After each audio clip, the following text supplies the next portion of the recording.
Mundo. He's talking about decks that really can't deal with Dr. Mundo. Kai'Sa's the perfect example. She doesn't really have any cards in her arsenal that actually let you remove the. I'm gonna bet to start. I agree with him where if you can get Mundo big enough, especially in this meta, a lot of the decks just literally cannot beat it. Yeah, I absolutely love it, and you know he even brings up the Ember Monk. We actually saw some builds of the all-in Mundo actually foregoing Ember Monk and really just kind of going all in on that Mundo. But I like that he's kind of got this like mid-range game plan as well. Okay, it should be working. All right. On the good doctor to come through. Yeah, but no, his logic makes perfect sense. There's not a lot of. Let's jump past a little bit. Alan Wu, who is a MTG Pro Tour champion. So this is a hell of a match to get out early on to have Priz versus Nalkpass in TEEMO versus Kai'Sa, the four-man with his TEEMO. But even from talking to Priz, he thinks he's a bit unfavored into the Kai'Sas if they really know the matchup. Right, and you know, definitely excited to see two card game greats really go at it here. You know, we see now. Oh, he's playing full Chinese. He's playing full Chinese. Build of Kai'Sa, and yeah, but we'll see how TEEMO can respond. Yeah, kick things off. It is going to be Zon Warrens for TEEMO.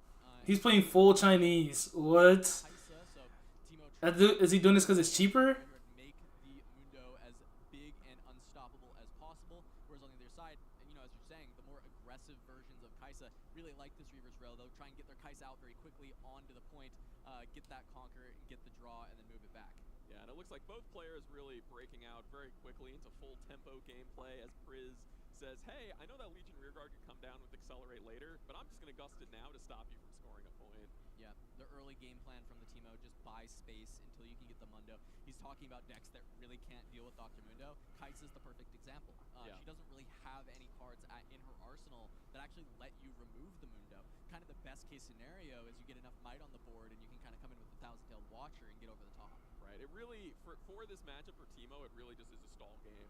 Can I live long enough and stop my opponent from scoring enough points that by the time I play Mundo, I've got a big enough trash for him to be gigantic, and I can just run him in there and close out the game. And this is the perfect way to build the trash. You've got the Traveling Merchant throwing stuff away on move. You've got the Conquer on the Put the Tide Collar in the back. That's trash. And there's that Ember Monk. Yep, Ember Monk High TEEMO. This is the Ember Monk High TEEMO. TEEMO likes to see. Yes, this is all kind of face up, but it's like, try me. This is 12 power.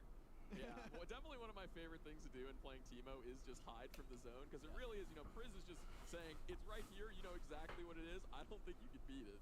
Yeah, one of the big things I do note here, I'm curious if just maybe it's off camera, but Alan's Kai'Sa, I'm not seeing in the champ zone here. Yeah, can you put that? Accidentally shuffled into the deck, and if that's something that is either they just told them to play or what goes from there. Ooh. That is a good call out. It is possible that it's Yeah, that's. I really hope it's off screen.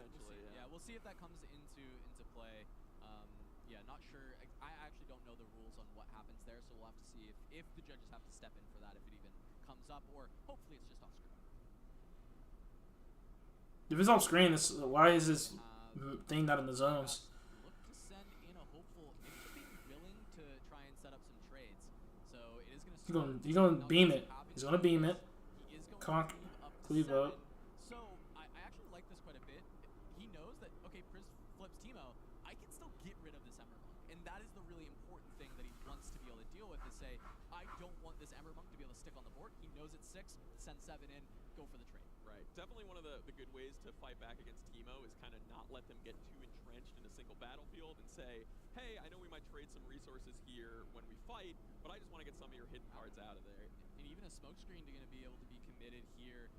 So the math on this is going to be 8 currently on the side of I love that token. That's a great token.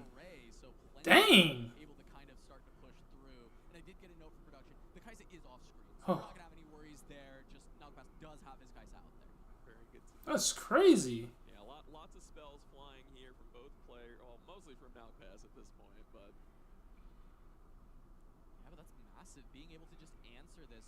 Yeah, that is the downside of TEEMO having it be face up. 12 power is really difficult to deal with, but a smoke screen, a cleave, that's very efficient, kind of +7 that kind of comes through there, and then a ray to just clean things up. yeah, Nalkpass kind of had exactly what he needed to dismantle the problem that Prismaticism put together, and you know, now Priz is going to be on the back foot, and we're going to have to see what he can do.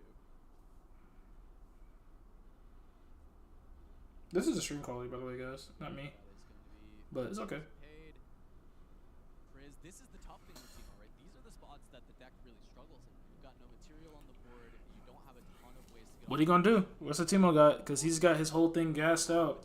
Singularity doesn't really help you catch up. It just kind of is able to reset the board. And So, let's see. Singularity? Yeah, and you know, this is why Oh no, he just put it in there. Kai'Sa is known as one of the best decks in the format, because not only does it have these really powerful late game spells, it can just have a really aggressive tempo curve and put you on the back foot super fast, even when you put a lot of resources into trying to hold. Yeah, it feels like crazy that Priz was able to put 12 might on the board, and Nalcast not only was able to remove it, but also keep his hold. Yeah. Okay, but we'll see Priz start to rebuild a little bit. The scary 2 thing points. is, you know, Nalcast might just have some more removal that can reach the base, and it's unclear if this Ember Monk will even be safe. Yeah, if there is a falling star, that starts to be the blowout, right? Nalcast goes up to 4 points, just kills off the Ember Monk, and now Priz is still another turn behind where he can't. It's looking like he's about to do it. Just onto the board. 1, 2, 3, 4. Scores a lot early. Does he recycle? Reestablish a board, get a Mundo out, and then it becomes almost impossible for the Kai'Sa to win, and he can claw back the game. Right, but he definitely has to do it before it is too late, because although Mundo can do a lot of work, you know, if the score is like 7-1, 7-2, it might just be too much for Mundo to overcome.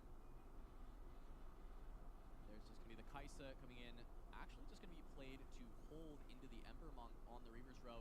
You know that you can always just retreat it, but you also have the option, if it feels like you can stay in, you can do so.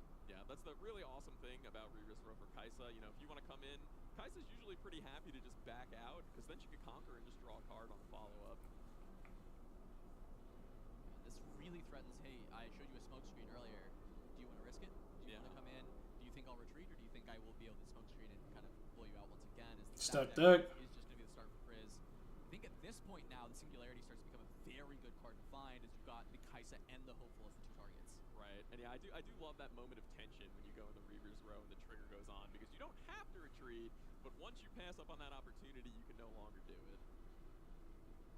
Prismaticism doing a little dig, seeing what he can find. No way to get this Ember Monk bigger now that there's no hidden cards to flip. Relying on something like a Stupefy, which we've seen one thrown away earlier and another played, so the 3rd copy would have to come out. He's done a good amount of digging through the deck, so it's possible you see all 3 in the top, 20, 25 of your deck, but at this point, a lot lower odds that you're able to find that, and that looks like a Singularity to me. It is. That is the perfect card to find in this scenario. Yeah, one of the ways that TEEMO can really use to catch back up, and clean. Prismaticism gonna kind of get a perfect spot. Clean. And this is the kind of thing that Kai'Sa can't. Kai'Sa has no counter spell, so that's the good thing. Rid of units, but not that great at protecting their own units. What you gonna do? And it looks like that maybe you're Stupefy? Oh, this is really scary. This He's tempting Prizzy, saying, look, when you come in for your conquer, I may have a gun. Yeah, that's good. Yeah. A retreat of his own to potentially save the Kai'Sa. And I wonder if he found it or had it. Ooh, he double stoops. Again. He says, nope, they're dead. Draw. So, still threatening that Ray, but instead of, hiding it and obfuscating it, he might not even have it. He just has to make Priz think about it, and he could have found a retreat. Yeah, definitely looked like digging for a retreat to me, because while Kai'Sa's not great at protecting them in terms of keeping them in play, retreat is a good way to at least return them to your hand. Yeah, go ahead and cycle out. What you got? Ray is there. And there's no way for Priz to kind of get around that. And I think at this point in the game, I think Prismat is recognizing I just have to make you have it, because he's very far behind and he needs to get on board. And realistically, you can't just let the Kai'Sa keep running you over, as I believe there still is... the double Stupefy really hurts. Rearguard in hand that was gusted earlier on in the game.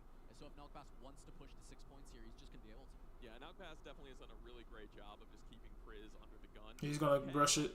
Oh no, he did draw a card on him. And I'm just not gonna let you do that. Yordle. Pays 5. Yordle, and it looks like 5 runes going down, so maybe a Darius. No, wow, this is an inclusion that I've not seen in many Kai'Sa decks. The Consult the Pass from Nalcast, really valuing even more card draw in the main deck. Yeah, no, that is very interesting, because one of what might look like a drawback is you can't actually pay the hidden cost with Daughter of the Void, so you actually have to recycle if you're looking to hide it. But now Nalcast just kind of, I guess he's leaning into that tempo build and saying, I'm willing to sack runes to just have more cards and make sure I can just Get a rain. Ooh. Yeah, I think it's over. I think Kaiser got it. He got a rain. Cycle over in for draw 2 is very nice, and I think this is another consult pass that's gone down. This is not the first time I've seen this. This was something that was done in China a little bit, but it was relatively unpopular. Yeah, this Kaiser build's actually kind of crazy. And I think that, you know, for Nalkpass to kind of lean into this and like it means, hey, maybe some of the other cards that are filling up these Kaiser decks I'm not a fan of, and I just want more consistency on seeing the cards I do want. Yeah. And this is a nice play from him because, you know, as you said, I think he does have that rear guard. He could have gone to 6, which usually is a pivotal number to hit, but I think he's kind of more determined, I don't need to rush. I can just draw a bunch of cards, and then I will absolutely be able to overwhelm. Yeah, I think Prismaticism don't really got that many options. That I just missed him discard it to Warrens, and he doesn't actually have it in hand. But if he did, there is still, as you said, like, reason to hold back, because you just have control of the game, and you just need to keep holding on to that control. Yeah. You know, heuristics are good. Saying you always want to get to 6 if you can is good, but that doesn't mean it's always right. And Priz going to start off with a stack deck here to see if he can find anything to help start digging himself out. Yeah, at this point I'm like, maybe your first Mundo, but even that feels a little slow when your opponent's at 5. I feel like the early answer to the 12 might stack has been a really tough thing to start to overcome. Yeah, he has some Mundo. It's a huge Mundo for Priz, and the question is it just too little too late? Yeah, no, that is a gigantic Mundo. Priz has definitely achieved his mini game of create a gigantic trash. I don't even want to know how big that Mundo is. I'm not going to try and count it. Whenever they tell us, we'll find out that. As surely whenever it becomes relevant, we will know. Nalkpass does have a retreat now. It looks like an Acathian Rain, and it maybe was a Stupefy. I think there's a 4th card I missed, but also that Consult Pass that exists is going to just add a couple more cards to this hand. And while there's nothing in the deck that exactly deals with Mundo, still being able to start building a huge board since Priz is so behind on points can be plenty. Yeah, Numbo's nervous. Nalkpass is nervous. I'm not sure that I did see that rear guard, so it might have actually been trashed away at some point. So up to 6, Consult, draw 2, looks like... Got Darius. And was that just another Darius, I think, maybe, as the 2 draws, which is really great when you have this many runes. Double Darius is another way that you can theoretically deal with the Mundo. You know, you have to wait for him to have a couple of turns at beginning phases to churn through some of this trash, but 14 might is a lot, and that can actually help you push through the Mundo when you need to. Yeah, and you know, as we saw from Priz's deck tech, he really has constructed his deck to be like, I'm just putting it all in the back of the good doctor, and we're going to see if Mundo truly can reverse a 7-to-1 point differential. And no. It might look hard, but it's definitely not impossible. That is an Acathian Rain. He rains it. Being cast. Does this work? Is this enough? Falling Star. A Falling Star and an Acathian Rain, so that's 6 plus, I mean, that's 18? Is this... Yeah. I mean, I can see that only being 12 cards in the trash. That's, yeah. Yeah, you know, can do it. Normally you think of Acathian Rain's ability to kind of mow down a bunch of different... If he has Mundo again, it's not bad. If he Mundos again... He was not big enough for Priz to keep him around. Yeah, I mean, Rain plus Falling Star. It takes a lot to get through, but it is enough, as now it is just going to be a little sprite trying to run in, deals with the sentry. That is going to be card draw. These sprites do give some ability for Priz to actually continue to push through, as that looks like that was a scrap heap getting discarded this time to the Warren's trigger. Does he actually have a way to accelerate again, or does he have to ride the wind, maybe the sprite over to the Reaver's Row? Has to find some kind of answer. No, and I love that sprite call here from Prismaticism. That was actually a card that after I watched him play in Vegas, I had put that in my TEEMO deck, and I immediately went home and was like, man, I gotta get some sprites calls in here. I saw he just uses them really great. They're really versatile, and the sprite doesn't stick around, but he really does. Oh, sorry. You can even get in there so you can hide a card in a pinch. That's awesome. He actually plays a sprites call, and then he needs another sprites call to accelerate, so he actually uses the Guerrilla Warfare to grab sprites call that he just played and play it again. So really nice for Priz to at least hold on a little bit longer. He also grabbed the TEEMO, so he can he raised it that on one of the sprites and then react to the temporary trigger to have a 4-might hold potentially. But that is a Ray trying to stop the sprite here, and that might just be enough to seal out the game with the hold. GG. Yeah, it looks like Priz might have just been doing a trash check there. Yeah. Like, let me see your trash so I know what I have to deal with after we get into the next game. Yeah, looks like sideboarding is going to come through, but big for Nalkpass to be able to hold on.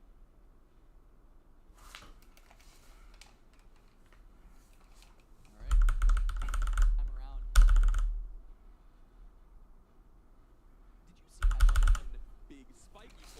Yeah, this guy's build's pretty strong. I really like often in some of these main decks it was Wow. or one warp, but the consult pass maybe aren't. Yeah, that rain onto the window at the end was rain on the falling star is crazy. Twice, like these guys, I don't know why they cooked falling star like that, man. I wish it said 2 different units, so it forces you to have to like choose 2 different. But just deal 3 to a unit, do it twice. God.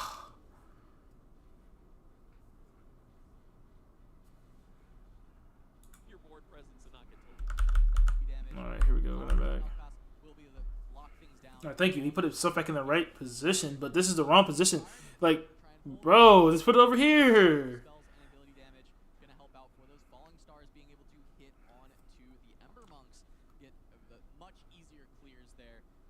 Nobody's using the fields for real, except for the champion. Yeah, this is that really, I would say, TEEMO's kind of strongest battlefield. You know, maybe you can crack Fight or flight. stack of 1 TEEMO, but if there's 2 TEEMOs hiding in the bandle tree, I don't know if Nalpax is going to be able to get Prismaticism out of there. And now we do have a fight or flight ditch to the move trigger. I imagine there's some other hidden cards. I think one of the big plays that you get to do here when you have a 2-drop early on is you get to hide Consult past TEEMO, and I think it's a really nice early one because you have to respect maybe double TEEMO or TEEMO fight or flight, but so you don't want to run in, but it could just be the TEEMO with the Consult past hanging out to give you that extra draw. Definitely, and you know, one thing you see Prismaticism do there, which I think is really pays off a lot of the ways he built this deck, is he just uses 2 energy to hide the cards, which will allow him to kind of maintain the runes he needs to play Mundo down the line. That's a pretty good start. From Nalpass, so Seal, Darius gets to come out, and Priz wouldn't play around this because you don't expect Seals in this deck. Darius Wow. come out on 5 runes, but in this spot, Priz gets blown out by the Seal. That's crazy. Darius Trefarian to come down as a 2nd card. This is massive. It was exactly Consult TEEMO, and normally there's no answer on 5 runes that perfectly deals with it. But That's crazy. Seal does so. That's like a scoop moment. This is like a scoop moment, low key. Wow. Intuitively, you might be like, oh, I'm already getting all the power I need from Daughter of the Void. I might not need to use these seals, but there are a lot of spaces to spend that red power, like on Darius or Kaisa Survivor, and it does allow this really powerful, really unexpected play that you're talking And you can do seal into Noxus Hopeful into another 2-drop or a 2-drop like gun or anything. That's really good.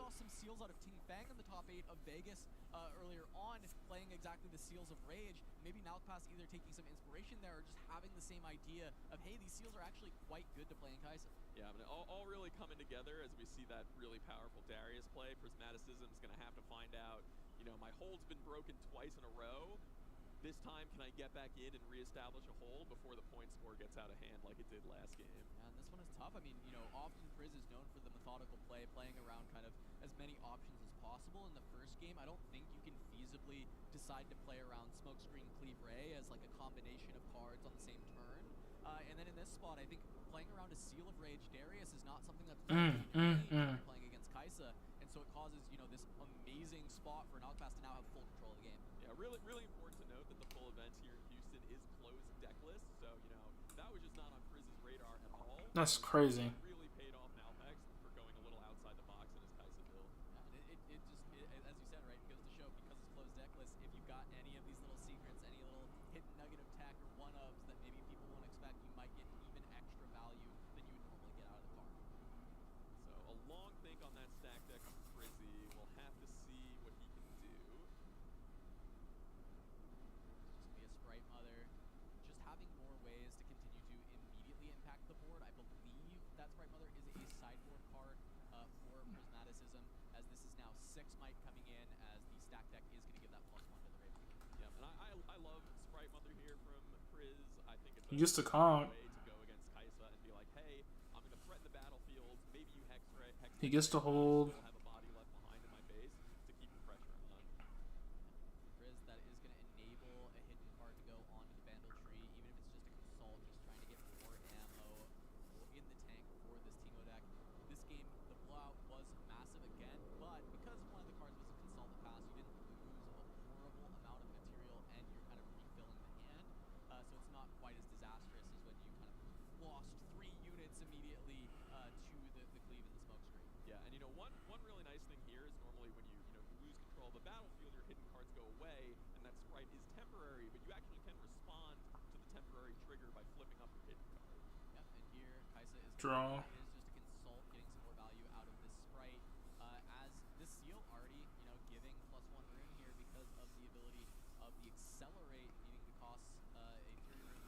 Oftentimes players kind of shy away from accelerating Kaisa as much as possible because they want to make sure they have enough runes built up. But when you have the seal, really unlocks your ability to kind of look for those spots. Yeah, and loving the rapid pace of play from both players here. Clearly very comfortable. Clearly both know what they need to do. That Kaisa came flying in fast, drew a card, and now it's on Frizzy to figure something out.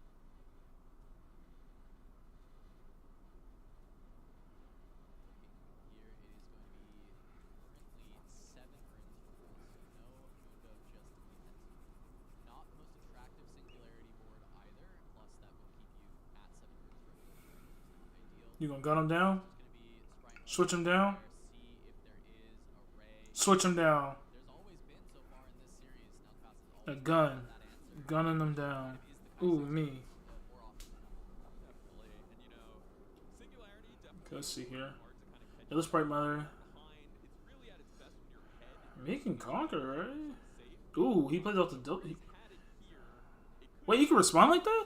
be ideal setup for it. So even if you had Wait. it, you could go with the Sprite Mother instead. Yeah, double sprites here, Sprite Mother and Sprite Call. Send those two in to deal with Kaisa. Oh, they come into your base already. That's what it is. Never mind. And then you just moved them in. Point tempo right at 3, not 4, as Nalcast has been able to make it to 4, which is of course quite scary for Frizz, as this could be the turn to go to 6.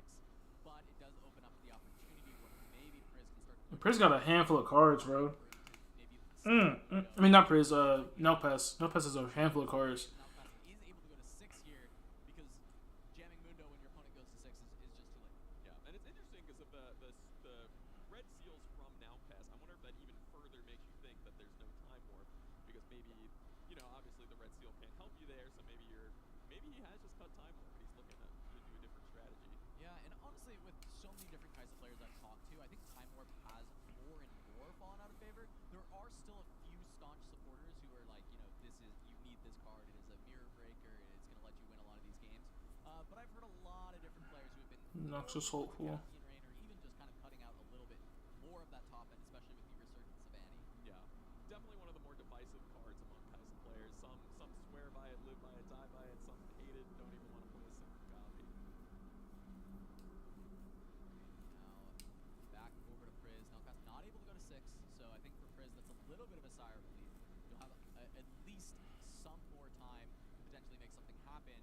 There's even, Sprite Mother to Vandal Tree, play out Mundo, hide some cards, and just utilize your power, even though you'll kind of decimate your rune base, can get you in a position to potentially turn things around. But if he doesn't have the Mundo, if he doesn't feel like it's strong enough, If you don't have the Mundo, you're cooked, bro. I'm not gonna lie to you. untapping with a hopeful level. Because he got guns in his hand for sure. He has guns in his hands for sure. To get that Sprite Mother to Vandal Tree and start hiding cards, but now does have those 4 runes available, just daring any piece of removal. And Prismaticism's going to have to weigh, is it worth the risk to get in there if he doesn't have it, or maybe you could kind of, quote-unquote, waste the 4 energy he left up by not giving him the opportunity to play his removal. Definitely worth a big tank here, as this would probably be the pivotal decision for this entire game. Whatever Frizz decides to do, it is just going to be an Ember Monk at home for now.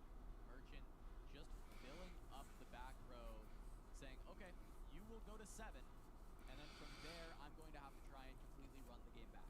Yeah, Prismaticism saying, hey, I'm not going to go in right now, I'm not going to let you use those runes. This play is very scary into an Acathian rune. Yeah, Rain just completely ends the game. Did the evaluation in his head, said I'm far behind enough, I have to take this risk.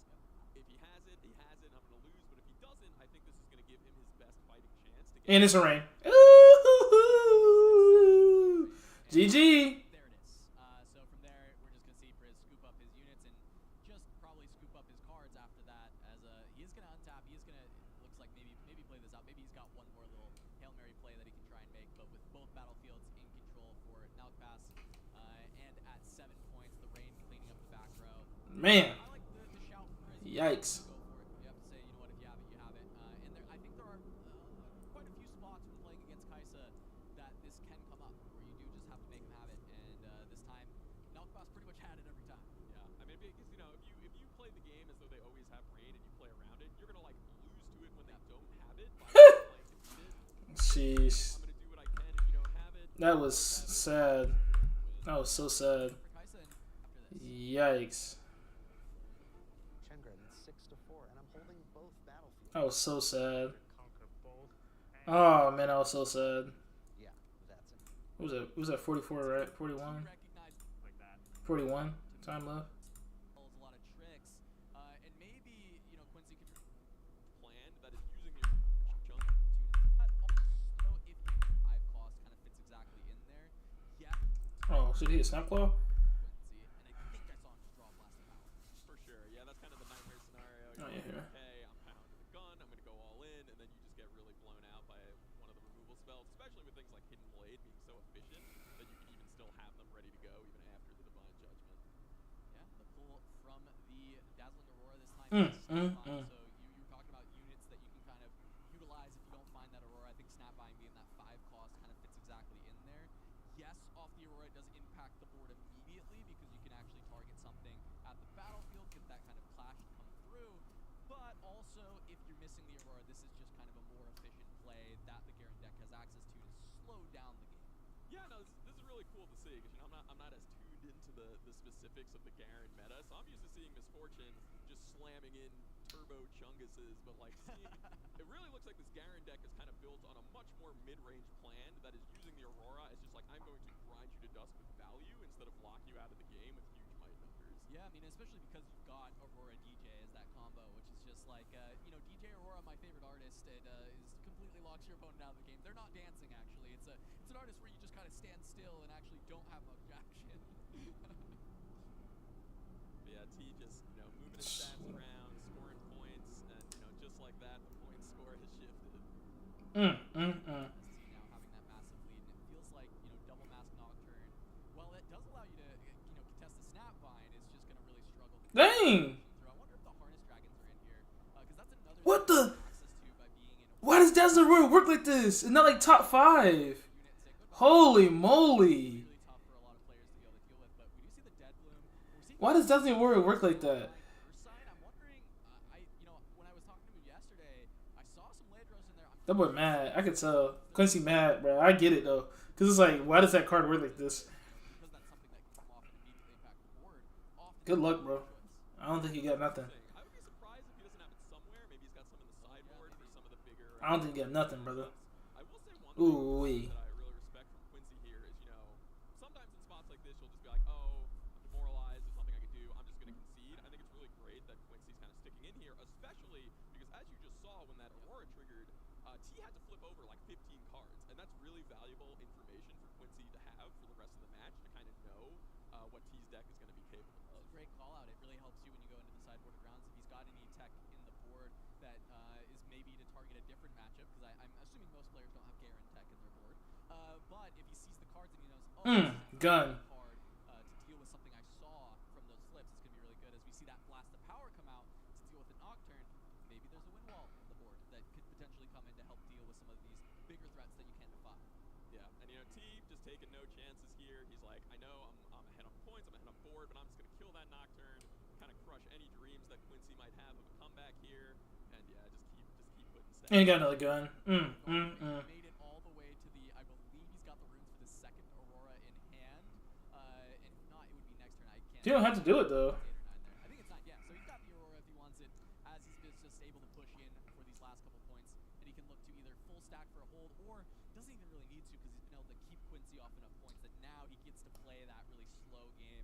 No, he does play it. All these big units, and And there's SDG. hitting the board. Yeah, no, T really stunting on us with his fancy alt-art runes. If I look at them too directly, I get a little blinded, but yep, there's the second There's the scoop. Aurora, Yeah, that makes sense. and that's going to do it. Alright, well, that's Garen grabbing game 1 of Dazzling Aurora Garen. Oh man. really solid for us to do. So let's go ahead and jump into game 2. Let's see what options we jump in. Candlelit Sanctum. That'll kind of synergize with those Nocturnes, try and help find them when you look at those top 2 cards. Put them either top or the bottom from there. And then the Obelisk, of course, from T. So it is kind of similar to that Aurora MF. He is going to go up to those and Four. big 4 runes, and we'll see if the Catalyst. Ooh. Yep, and he got it. Oh, he got double catalyst. Oh my gosh. And it's just such a sweat. You just deal one card, two card, you know, like his Nocturne there, and sometimes you just get to put a 4 might into play. There is that catalyst for T. Everything coming up T in this initial series. I didn't get a glimpse of the hand fully. I saw it. He got another. He got another catalyst. Aurora or not. It's not a good Aurora though. That's the big question when you're on Obelisk, because he's on pace for that turn 3 Aurora, which is so devastating for any deck that's trying to play against this. Yeah, for sure. Really, T kind of just living the dream right now. He's going second. The Obelisk is there to start him on 4 runes. Slams the Catalyst up to 6, and you know the Aurora is probably well on its way. So we got the initial trigger from the Candlelit. Looks at the top 2. That looks like it's not a Nocturne, or we'd probably see that slam rather quickly. Figuring out if he wants to just top or bottom these cards. It looks like 1 top, 1 bottom.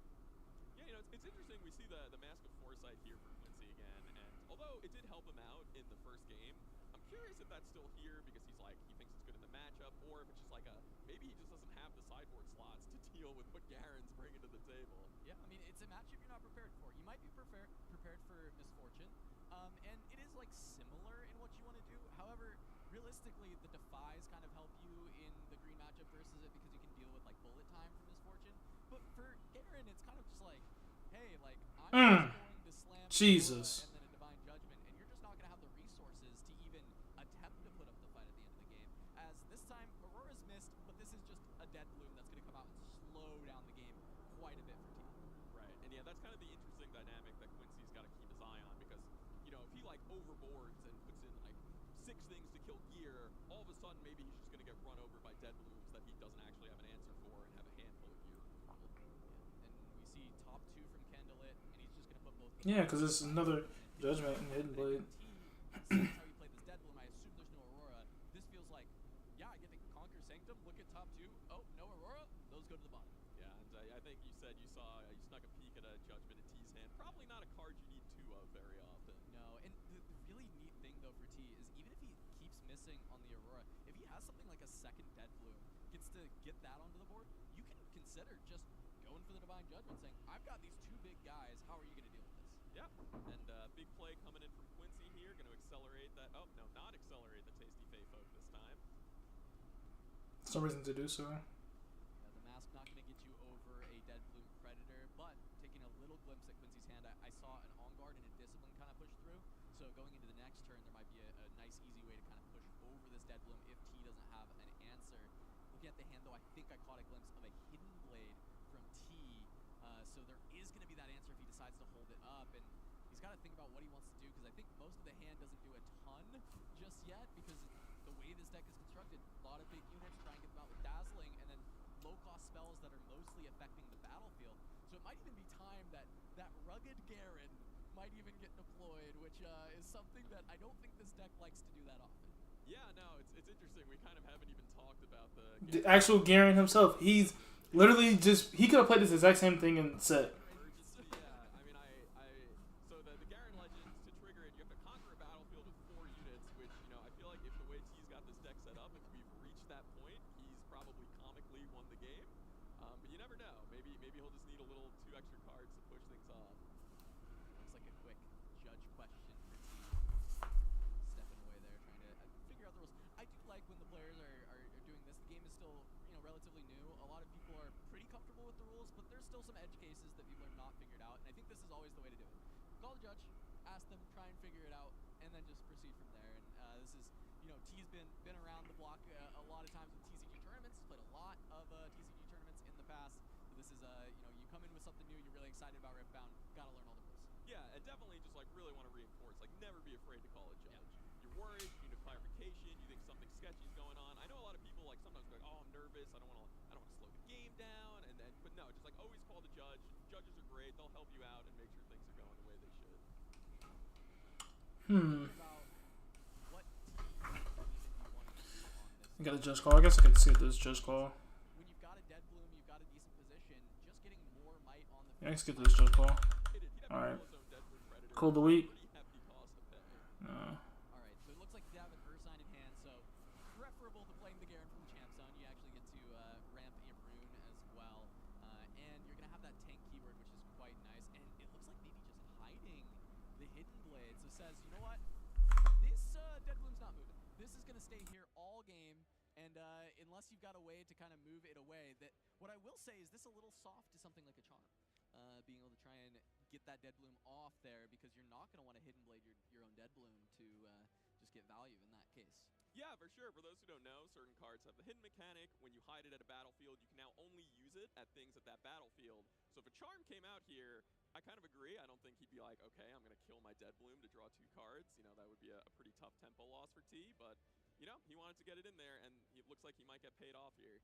Yeah, looks like this will be good. I think Quincy, it's possible, has a Defy. I didn't see it in hand, but I think going with this line, hey, this order deck has just hidden a card, and I'm going to send this in as a 9 might. I want to have some backup to make sure I can deal with the Hidden Blade, but we'll see if it's actually there as that Hidden Blade gets cast, and there's the Defy. There it is. Great call, Cass. Yeah, I mean, I think from Quincy's end, especially after you got to see so many cards from T's deck in the first game, you're probably not, you know, going in there and just being like, oh, I wonder what this hidden card is. There's really only a few things it could be. Still a lot of runes available for Quincy as he does get this Conquer, and he will get to take a look at the top. Looks like it is going to be the Vision Poro and a Mask on the top of the deck for Quincy, and we see once again, it looked like he went top 1, bottom 1. I'm surprised he actually kept either of those cards. Yeah, it's interesting, and it's interesting to see kind of like some of the concessions that this build of Quincy's deck makes to be like, I just want extra peaks at Nocturne. Because you think maybe the Vision Poro, you're like, some decks might not be excited to do that, but when you have that extra chance to hit Nocturne and put him into play, the value goes way up. Makes a lot of sense as we do finally see one of the big units out of this Yasuo archetype. It is Kayn Unleashed.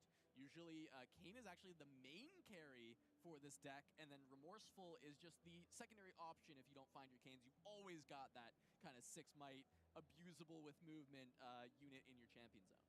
For sure. And, you know, this game, definitely interesting compared to the last to see what the game looks like when there's not a Dazzling Aurora in play, giving the Garen deck kind of that extra juice. And, you know, Quincy is starting to put a lot into play here.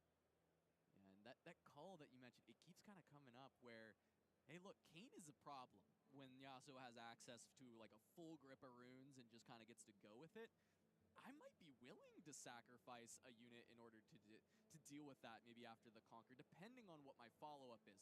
But you do still have this tasty Fae folk you've got to deal with. You've got, you know, a lot of things that still have to be dealt with. There is a Harness Dragon, in fact, in this deck, and so that can at least deal with the Kayn if that decides to be the choice, as the Fae folk is the other option. Yeah, interesting.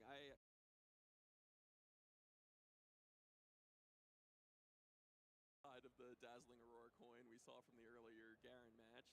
Yeah, Izzy's Fear are kind of joining together to say, you know what, Riftbound looks great. I'm going to jump in there and try that out, as we do have basically the confirmation that this is an Aurora Misfortune with the Sigil of the Storm being the first battlefield.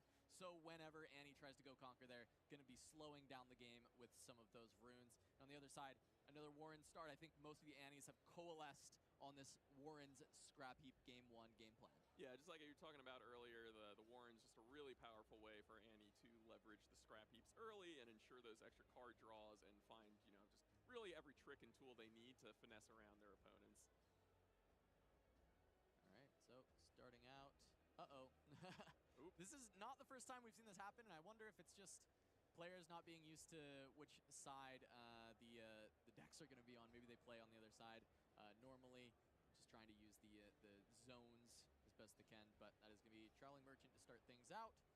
And the pass, the anti-trigger comes through, and now on the other side, we'll be going over with Ali Eldrazi. We'll see if he's able to find the early ramp tools and if the Aurora ends up in hand if we ever get a glimpse. Yeah, so we've seen a little bit of action from Annie so far today. Linton Lover is going to be looking to kind of do the same thing, get in, score those early points, use movement tricks to keep the battlefields in their favor, and eventually maybe use Vi and ride the wind to close it out. Ali Eldrazi on the other side with a different take on Dazzling Aurora with Misfortune to just find it, ramp up to it, put it into play, and then just get some unbeatable units on the board. Yeah, and we've seen this time and time again on the Warren's game. Traveling Merchant goes in, trash a card, draw a card. Now the Warren's Conquer comes through, trash a card, draw a card, and I just saw a Scrap Heap picked up, so it'll be trash a card, draw 2 cards if the Conquer comes through, but the Gust going to be able to deny that. Yeah, Ali Eldrazi is going to do everything he can here to kind of deny those early points and just have the time he needs to hopefully get Aurora in. Yeah, I saw the 3 runes get turned sideways there, and I said, yep, that's a sneaky deckhand. But a Fight or Flight is going to continue to buy some space. Right. You know, it's interesting because, like, Ali, he's really trading cards negatively here, but he is just stopping the point scoring. And, you know, he may be down a bunch of cards when he gets to the Dazzling Aurora turn, but the Aurora will just make up that disparity so quickly as long as it has the time to do so. Yep, and that's everything in the matchup is time. And, you know, Misfortune is one of the decks that can't really deal with the Vi Ride the Wind at 6. You do have a way to kind of buy space, like a Fight or Flight can stop one of the Conquerors, which can be enough, but you don't get to destroy the Vi. So if there's a huge enough trash, you might just be dealing with it again on the next turn. Yeah, I mean, you know, really impressive for him to be able to stop 2 attempts to conquer on only 3 runes, and now we see that further paid off with the Catalyst of Aeons. It's kind of going exactly how he wants. The real question is just going to be, does he have the Dazzling Aurora? Yeah, that is, of course, the question, but the fact that instead of, you know, Litten Lover being at 2, potentially able to score to 3 on this turn, it is just going to be the first point of the game. And even then, it might not even be an opportunity here for Litten Lover to get the second point. So going into, you know, this 3rd turn where Catalyst has come down is going to be really, really tough for Annie to actually score enough points in this game before MF just starts dropping bombs, because even without the Aurora, some of these Misfortune decks are able to kind of put the pressure on just playing Mind Splitters out of hand and kind of shredding the best cards from your deck. Right, yeah. If there is no Aurora here, a Dead Bloom Predator, a Mind Splitter, they'll do a great job as well. But you see Litten is now going to take this kind of shields down moment that Ali created by playing the Catalyst to be like, hey, I'm going to score this one, I'm going to accelerate out of Kaisa and score this one as well. Although since it's a Sigil, it is going to come at the cost of a Rune Recycle and, you know, really play into that game plan of slowing them down as much as Ali can. Yeah, so that's a full turn D ramp, right? Having to pay 1 for the Accelerate, now 1 for the Conquer. So just going to be very behind on the runes. But Annie is very good at playing this low econ, low rune game, as we do have Ali now up to that very, very important 9th rune. And we just have the question, is there going to be an Aurora? I imagine if he's got it, it'll be deployed immediately. Yeah, you know, it's interesting. Even just the moment of hesitation, seeing him start to think is kind of like, oh, well, he doesn't have it. Yeah. And now he's going to have to find the next best play. Yeah, and it might just be a Dead Bloom, but we'll see. Maybe he was just considering if there's any other options, as that's 8. Nope, no. Not 9, so it's a Dead Bloom. But, you know, as we said, Dead Bloom, no slouch either. And, you know, if Litten's going to want to use like a Fight or Flight or something here, the Dead Bloom does have Deflect, which will cost another rune again and really just slow the development. Yeah, it's going to buy a lot of space. The Ride the Wind being kind of grabbed there as a consideration to just try and run away. The first one is free, is what I always say with the Ride the Wind, because Annie's Stubborn can always grab it back. So you're kind of allowed to use it however you'd like. And it looks like that may just be the case as we see 2 runes tapped, and that is just going to be the power paid. Ride the Wind to save the Kaisa for now. So that's the first one in the bin so that Annie Stubborn can grab it later. Yeah, and you really just got to love the flexibility on Ride the Wind. You know, not only is it this really threatening tool to score points later in the game, but as you see, Litten Lover just totally okay with using it right there to protect Kaisa and, you know, keep her around to threaten more points and more cards down the line. Yeah, the question now becomes, is there a way to kind of get through this Dead Bloom? Cleave is usually the best answer, and Darius Cleave is by far the best answer, but this is 5 runes. And, you know, we talked about how usually on 5 runes, you don't have to play around Darius because only a seal is kind of that 0 cost to push through. And so, yeah, not going to be looking at Darius Cleave to push over this Dead Bloom in this spot. Yeah, these are definitely the pivotal turns where Litten Lover's got to fight back against these big plays starting to come down, make sure Ali doesn't get to run away with it too much, and the Annie deck definitely has the tools to do it. Yeah, Vayne, this is another way that this can be answered, right? That's now, Vayne gets the +3 might with the Assault 3 that comes in, and it gets to come in ready when your opponent controls a battlefield. So with the Dead Bloom there, this is now 9 might at home that can run into this Dead Bloom and should be able to get over the top. Yeah, and it's interesting because, you know, you're looking at Ali Eldrazi's side and you're like, oh, he's got 1 rune up. I don't have to play around much here. But actually, Misfortune has one really powerful tool in the pocket in Bullet Time, which for only 1 rune, you could do a lot of damage. It comes at a lot of development, but Ali does potentially have the runes to do it. Yeah, there is always the spot where you say, you know what, I don't have the Aurora anyway, so I'll spend 5 of my runes and just go ahead and put them to the bottom of my deck, recycle 5 runes, and just completely blow out this play, and then gank over my Dead Bloom and say, you know what, this is going to be enough to hold out. But does not go for it if he even has the bullet time in hand. Instead, just gets rid of the Kaisa, and now Littenlover has to consider if they wanted to pull back the Vayne to hand. Looks like decides against it, and instead will potentially look for a hold. Yeah, it's always an interesting decision with Vayne, because Littenlover could pay the energy, put it back in their hand, and then, you know, they have it to keep threatening those kind of big assault, enter ready moves, but it does cost a rune every time you're a player. Also, it's the Sigil of the Storm, so if you keep conquering that repeatedly, you're just going to lose more and more runes. And Littenlover choosing to just keep Vayne in play, maybe seeing if they can get some points from holding. Yeah, because, I mean, this is big, right? Annie is on 3 runes. There's just been, all of her runes have been gate-kept the entire time, from the Sigil, from just needing to spend it on these power-heavy cards. But the control is there, and Ali is in trouble, right? He's not up to 9 runes anymore. Might be able to just go for another Dead Bloom, but this time it's Soul Gorger into grab Dead Bloom. So this is a massive power expenditure. Probably never getting to Aurora this game. It's going to come down to, can the units from your deck do enough, as this Soul Gorger is going to grab that Dead Bloom, and that's, yeah, recycle 4, maybe recycle 5 if you go for the Vayne. Yeah, you know, Soul Gorge is really interesting from the Aurora decks, because I see them, you know, sometimes play it as like a one-of to make sure they kind of never run out of resources to hit. But even in just a spot like this, playing it straight up, you know, it does cost a lot of power, as you mentioned, but this is a really strong swing for Ali. Yeah, a lot of might gets to come to the board. Does not want to recycle that additional rune, so not going to go to the Sigil of the Storm. Needing to potentially stay on this break point of going from 4 runes to 6 to maybe 8 on the following turn. Still keeping Dead Blooms in mind going forward, as this is going to be dropping a Confront and trying to find an additional card. As, yeah, as I said, I think Aurora is very much off the menu for this game, and he's got to try and win with the other pieces. Yep. But, you know, I think he's been doing a great job at that so far. You know, the first Dead Bloom Predator is often hard to beat. The second one, especially when, you know, taken back from the trash by a card like Soul Gorger, can be even harder to beat. And a hidden card to back it up. Okay, this is a lot of being expended, as the hidden card is going to go down there. I mean, I imagine Fight or Flight. There's really not anything else that gets played in this deck most of the time. And I'm curious if we've got any like main deck rebukes coming out of the Annie as well. That's one where it's like maybe there's 1 copy in the main and some on the side, and usually that'd be a huge blowout. But if I remember correctly, rebuke is at battlefield only, and so a Fight or Flight could actually be massive here, where you make your opponent recycle 3 runes to target the Dead Bloom with a rebuke, and then you just kind of send it home. Yeah, no, I agree with you there. I believe rebuke is battlefield only, and having that Fight or Flight hidden, there's really not much Annie could do to punish you and make you lose it on the spot, and it does just give you that extra layer of protection against, you know, big assault units, things like Vi Ride the Wind, and anything of that nature. Yeah, and it looks like Vi Ride the Wind is currently in hand for Littenlover, so trying to just get to that 6-point break point where you can really look to just send it and go for game.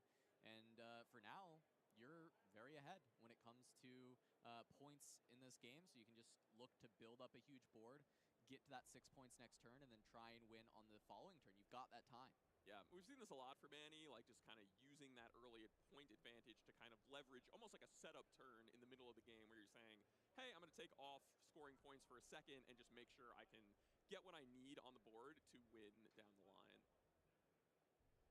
Yep, on the other side of Ali, going up to 5 runes now because of the hide actually going to be kind of off that even cadence. 5 runes does allow you to play maybe a Misfortune at home, but really there's not a ton that this deck does on 5 runes, and I'm wondering if there's maybe ramp cards in hand to potentially be played out, but that's 3, and an invert timelines going to just kind of reset these hands, dumping an Aurora and a Sabotage. And it's going to be a lot of cards gone for Littenlover, including the Vi Ride the Wind, but also that's a Scrap Heap. So it is going to be 5 cards drawn up for Litten. Yeah, it is interesting. Like Scrap Heap, it's not just if you make yourself discard the card. If your opponent makes you discard it too, you do get that rebate. So, but, you know, a pretty good deal for Ali, as he was running pretty low on resources there. Yep, so he's going to find a new grip of cards. And he does deal with a Vi Ride the Wind, right? So there is maybe some time that can be bought. Now, you don't know what the new hand is for Annie, and odds are those are pretty good cards too if they've made it into the deck, but it will potentially buy you a lot of space if you can continue to count those Vi's. Maybe eventually you can run Littenlover out of them. Yeah, giving Annie a fresh hand of cards definitely pretty spooky, as a lot of their cards are pretty redundant and really good at dealing with big units with cards like Fight or Flight. And let's see if Lit and Lover found any of them. Yeah, a couple of flashes, which are a lot less good in this spot, right? The flashes maybe for the early game could have been nicer, but as of now, I think in this matchup, a little bit dead at this stage of the game, where most of your material you don't really mind if it gets taken out. You're just trying to use the last few big conkers. So I will say, yeah, a couple of kind of dead cards, but the Fight or Flight will certainly help out a little bit more, as she is going to just try and target the Dead Bloom. Going to have to pay the deflect cost there. Yeah, and it's interesting because Ollie could have ganked the Dead Bloom over to the Sigil, but I imagine just like not wanting to recycle a rune, and he's not really trying to rush the points down at this point. I think his best way to finding a win here is to kind of make sure he can just build up a really strong board presence and then use that to eventually look to lock Lit and Lover out. Yeah, I like this 5 into 5 here from the Vayne into the Soul Gorger. Very willing to just take the trade. Fight or Flight is going to send Vayne home, but when we saw that hand fanned out from Lit and Lover, there's a couple of cleaves that are going to work great with the Traveling Merchant to still make this trade happen. Yeah, that's a really great play by Lit and Lover, because it's kind of saying, I'm going to make you use this. If you don't, yeah, we trade, and then you just lose this Fight or Flight for free. So double move triggers, try and draw some even more potential plays to go around here. And then the cleave available to just continue to push this over the top. So a lot of cycling coming through, a lot of stuff being put in the trash, trying to find the next copy of Vi, because again, you have Annie-Stubborn. So the Ride the Wind always gets through. It's just a matter of being able to find a new copy of Vi to replace the old one. Yeah, and now Lit and Lover has kind of set up the exact situation that their deck excels in, which is, hey, I've made it to 6, and now really at any moment I'm just threatening that sweet end the game combo. Yeah, and I mean, this is one of the reasons that a lot of players started to stray away from Misfortune, was the rise of Annie. This matchup is actually very hard to play against because of how fast Annie can be, and we're seeing that here. I think Ollie's doing a great job of trying to slow this deck down and try and stop it from being that terror, but as you see, so many resources having to be expended just to slow the deck down, and now even having to dump so many runes. Even once he found the Aurora, there just wasn't even time to play it. Yeah, and I think that while that Soul Gorger play was really powerful, he did feel the pain of having to recycle 4 runes on the later turns. And, Lit and Lover really just capitalizing on that momentum and scoring points and just getting to the spot that the Annie deck wants to be. Is now being at 6, and even without Vi Ride the Wind, it's actually just kind of possible from this board state that you don't even need the Vi. Like, it can just be Darius Ride the Wind and a cleave or something of that nature. Yeah, definitely the cards that Fury has access to are just so good at just getting over the top of like one big unit out of some of the bigger body units, or like a Mind Splitter. And Lit and Lover really in the driver's seat here, but we'll see if Ollie can do anything to turn it around. Yeah, and as you said, one unit, right? Fight or Flight. There's one in the bin, so you just that's as good as in hand when you got Annie-Stubborn, and I think there actually is also a Fight or Flight in hand. So a lot of ways to kind of deal with this, as that is going to be the Dead Bloom moving in, and now there's the consideration of do you want to actually push this Dead Bloom back? It would, in my opinion, be a mistake to push it back now, because the runes are up to play Misfortune accelerated. You can send her in, re-ready the Dead Bloom, and then send it in again. Yeah, it's interesting. I feel like sometimes you'll almost forget that the Misfortune chosen champion is like a pretty big part of the equation, because it's just sort of hanging out there in the zone and there's like a lot of other things going on. But that ability to ready anything can really come up in big spots, and we might be about to see one of them here.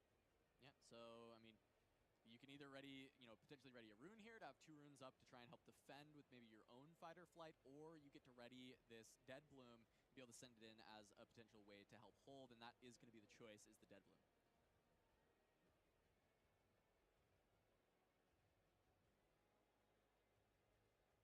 Just a stack deck while there's a showdown window here to use it.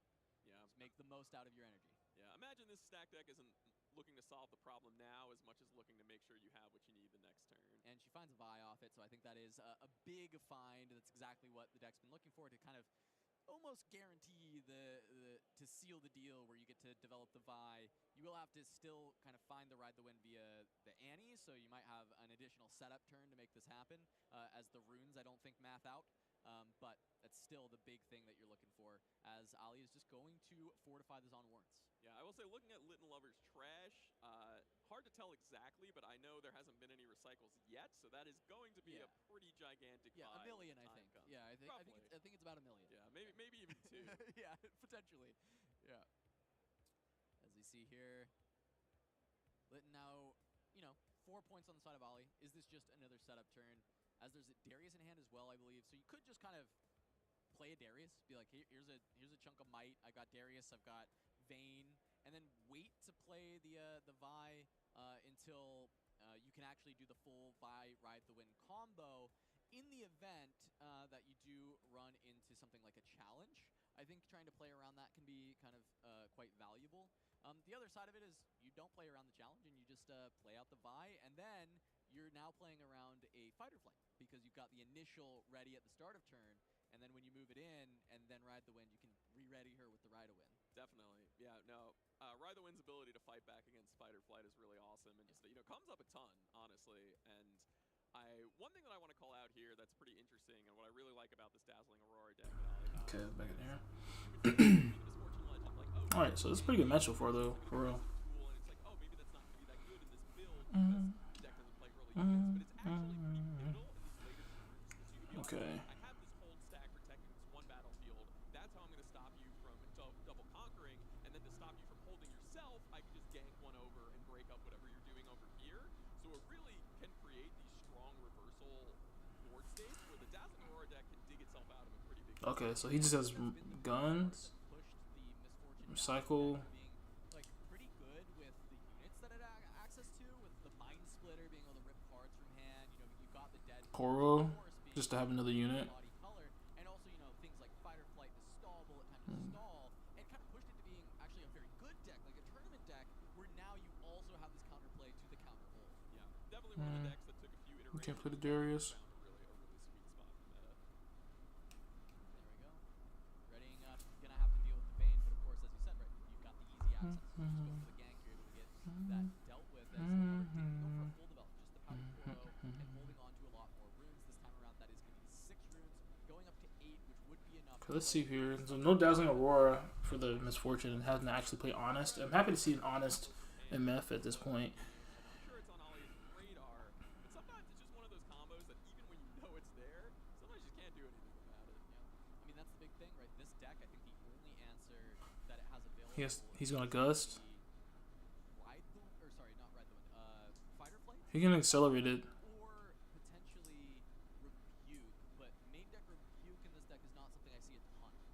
Yeah, it's definitely like bullet time. That's not even gonna come close to clearing the Vi threshold. Maybe if you have enough might in a battlefield, but it's definitely hard. Yeah, it'll be really tough. So we are gonna get the gank. There's this natural ganking also on just this Misfortune, as we did see an energy created. He does have a ton. Now do it again and then recycle the rune to the conquer. So being able to get a couple extra energy for this turn. Yeah, that's another just really nice nuance of Misfortune. There's not many things that in the game right now that let you kind of want. This is a really interesting mechanic. So we see the Darius in the hand of the Annie. He also got the Vayne, so he has ways to move in now. But what he's about to drop. Ooh, Mind Splitter. Yikes, dude. I don't know if you got anything for that.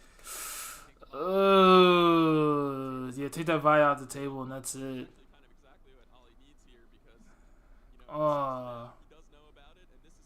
Where'd the Annie go? I mean, the Vayne. I thought he rebuked it. Or gusted it. Yeah, it's really bad. Oh, the Vayne's right there. I'm tweaking. I thought it was a Darius. I don't know why. Alright, but this feels pretty bad. Yeah, just take the Vi out. Yeah. Alright, so we got Cleave. So you can cleave the Darius, but all you only be able to do is draw a card. Now one gets taken out by the Mind Splitter. There's just one more that can even be in the deck. So if you can deal with that last one in some way, you might just have enough might to hold through anything else. Yeah, and that was Kaisa. Draw. You have a Poro. No gun. She got unit out.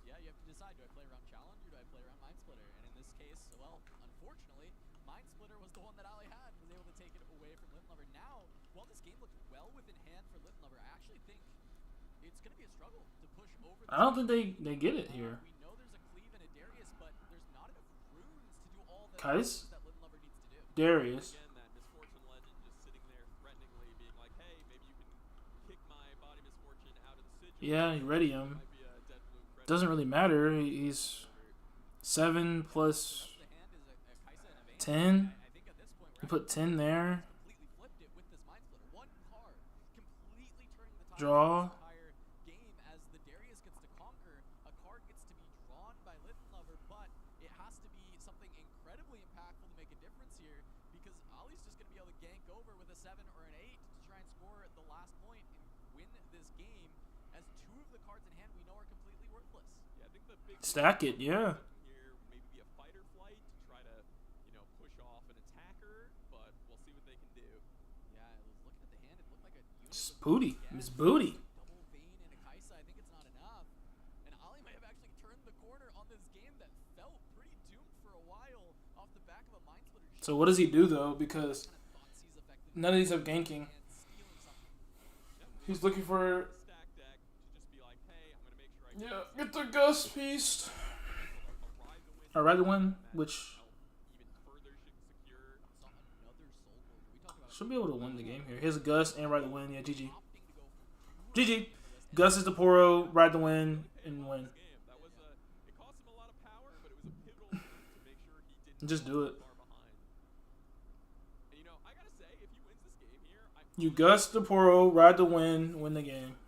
Lit Lover just had to, because some decks can be like, And he gives ganking. Yeah, never mind. He gives ganking, so it's actually it's over. into saying I'm just gonna conquer both as often as I can because that's how I win. And when you're forced to just conquer Sigil again and again and again, it's just so many runes. And we could see, there was that turn where they were one short of doing the combo, and that's thanks to Sigil of the Storm.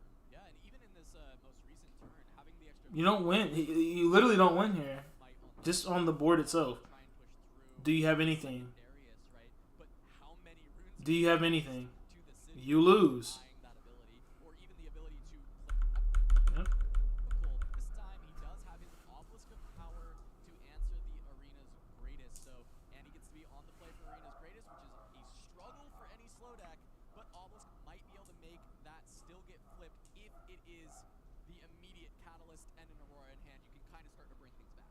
Yeah, it is interesting. 'Cause it's kinda like the bounce back where it's like She get a rune? is a big going first, but then Obelisk is a big going second battlefield, and it's going to give both players power. I do think Little Lover might have missed, No, it runes to room. but a catalyst. Judge? Ollie's going to really vault him ahead on development. Oh, she It lost. was missed, Yeah, but she it missed. looked like a sneaky deckhand was picked up, so this is going to be a lot of early points going to Little Lover. Already going to be up to 3 as Ali Eldrazi is completely. Yeah, man. He's gonna be able to That's not take good. back to this, as the Traveling Merchant gets to move on to the Obelisk as well. Yep, and the Sigil of Yeah, Storm she said, yeah, I missed it. in Yeah. this game, so Little Lover is just going to be able to conquer as much as they want to. We'll see if that rune ends up eventually mattering. Usually with Annie, you can kind of get away with it and it's okay, but we did see, how much damage Sigil of the Storm did last time, so even that one rune might end up making a difference in this game. You really want to make Rebuke. sure that you just slowly when you start the games, make sure you hit all those triggers. Alright, and this game, we'll get to see if Ollie actually can get that Dazzling Aurora down. This isn't going to be the turn for it. What would his best play this turn be? I mean, 8 runes, you can just kind of dead bloom at this point.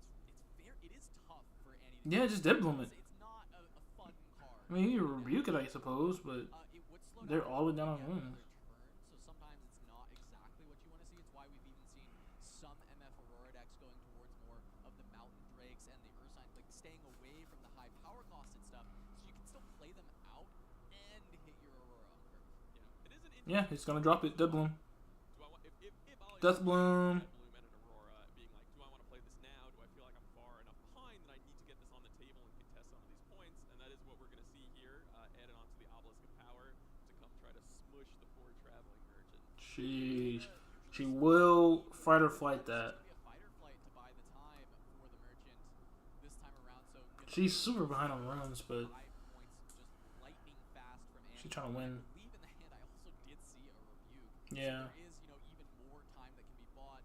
Either could have sent this Dead Bloom back to hand, or decides this time to just fight or flight instead. And I wonder if that rebuke is just being held to try and grab that last point because it is such a potent ability.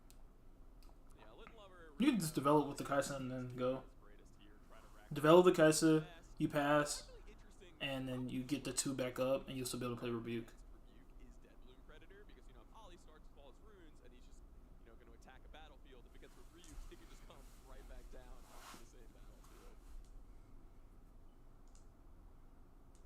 So up to 5, just a Kaisa at home. But he has to play it again. So Ali if he plays the... Or sending the Deadloom in, because that's Oh. spinning a room for Sabotage. Yeah, get the Rebuke out. Easily deal with it as he can just get rid of that Rebuke, and that's such a nice answer to have. Yeah, and honestly, not the best hand here from Litton Lover. They are going to have to hopefully get some extra draws off the Kaisa they already have in play, or maybe this Traveling Merchant will stick around to help dig for... Hit the Rebuke. But with the Sabotage taking the Rebuke, it does feel like Ollie might be able to put himself in the driver's seat pretty soon. I think that Littenberg was pretty reliant on this Rebuke for Yeah. finding a winning line, and this is going to be a big... She can flash still. Deadbloom now. There is, of course, the Fighter Flight in the bin that you can go and grab with the Anti-Stubborn to kind of conquer up to 7 with your Kaisa and maybe draw an extra card, try and look.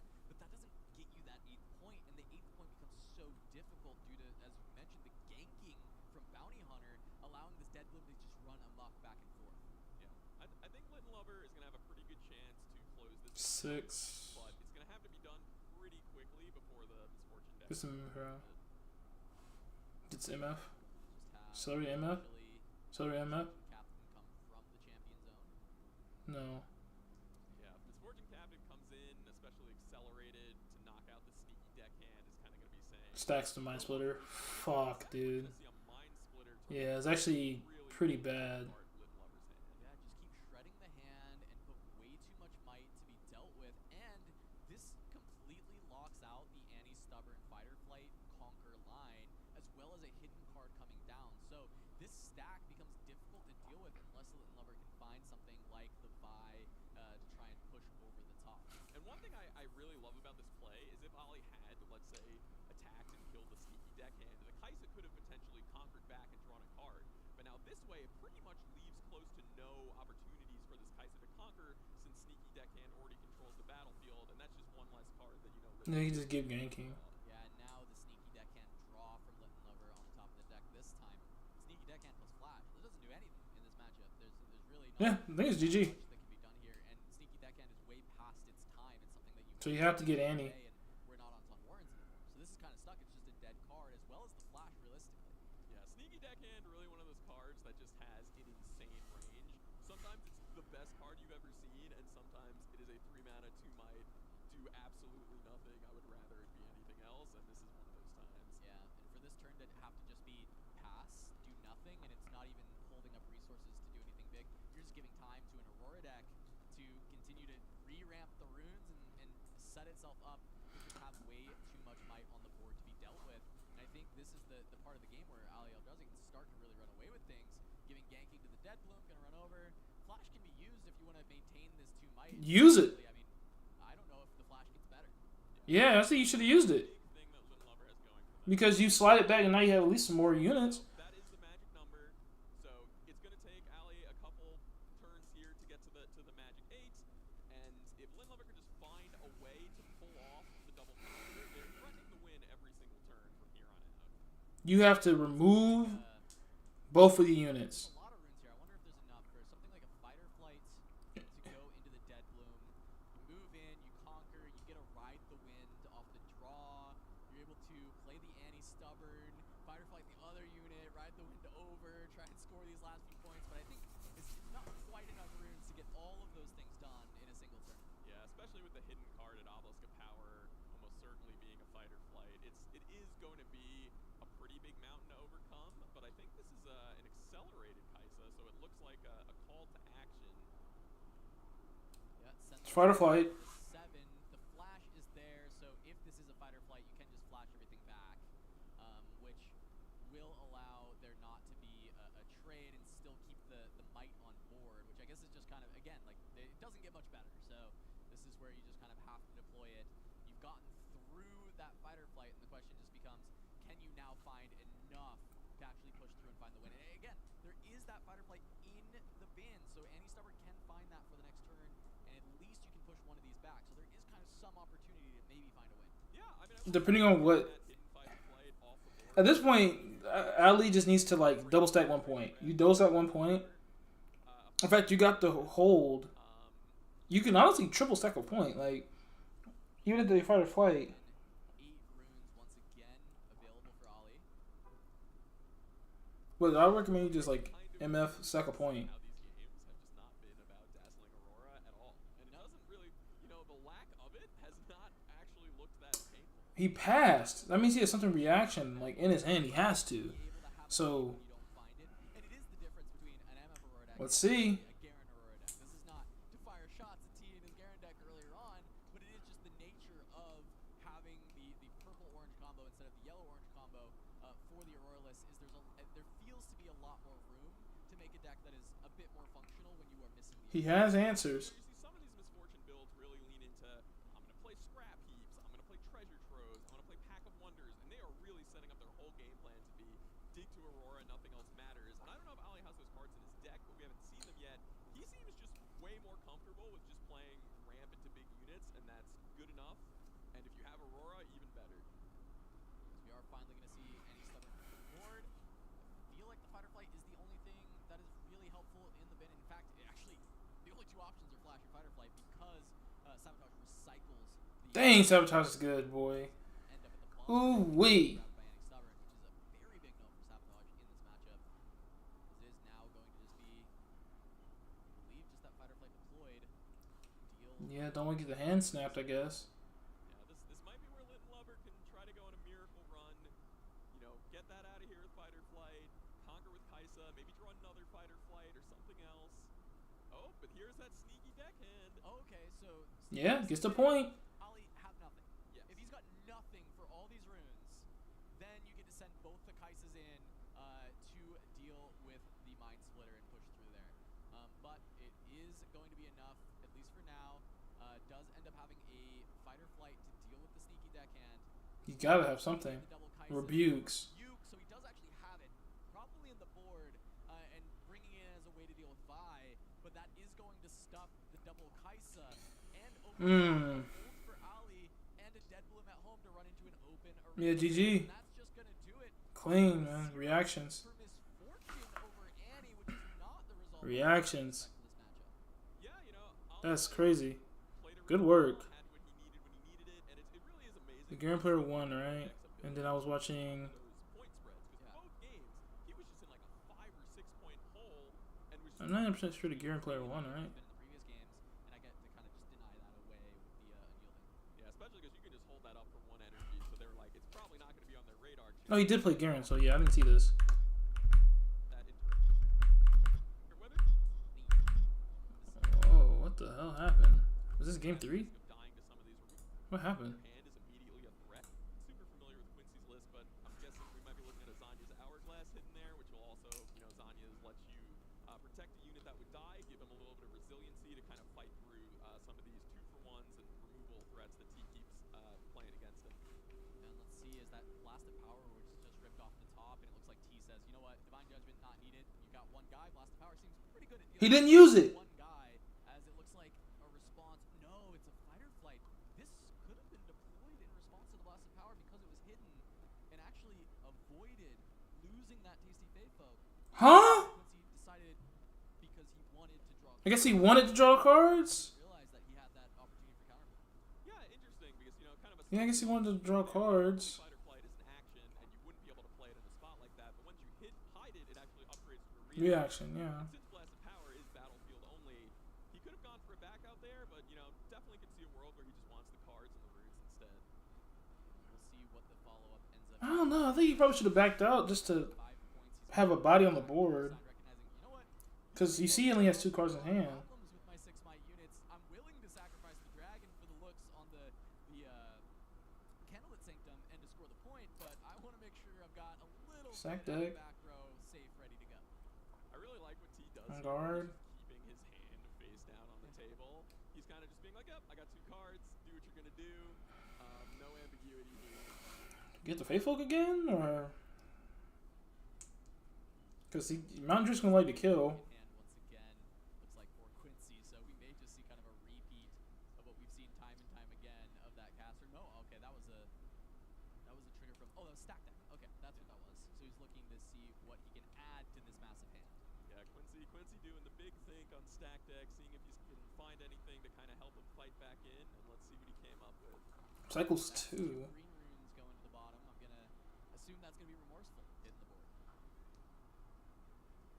Yeah, and that attack trigger on Yasuo remorseful, really, really threatening. You know, Yeah, he just killed. Come out, a lot of power, but you get what you paid for it. Very potent. The masks helping buff this up. Doesn't matter in this spot, right? 6 would have gotten the job done, but Mask does make the Urson not bad, not good, that good here. if we can get a second mask down, then you can actually. Oh, Mind Splitter? You know, in the deck, I was talking about the Ledros. If that ends up actually being in there, we haven't seen one yet, but having that big buff as he does get to find an Nocturne on the candle. Yeah, no, it's interesting. At this point, like, he's kind of dug through so many cards. I was like, man, did he take the Nocturnes out? Is that not what this game is about? But here we find one later on. And, you know, the really fun thing about playing Nocturne is, like, if you haven't seen one yet, every time you look, you're just more and more likely. And you can actually start to bank on, I'm going to hit a Nocturne soon and swing the tempo back in my favor. And now, you know, this game has gone long enough where T kind of had this, like, early advantage, but the Aurora's still just not coming through. And now we're at the point We where got a Judgment. needed to find that for this game to still get really properly stabilized. As But finally, I think kinda doesn't matter. in this game. He's got He can Judgment. on board, he's got the Nocturne on board, he's got a hidden card, so he's even insulated around the Divine Judgment. He's got a really great board for if it were to happen. And he's got this fistful of cards that he can continue to enable.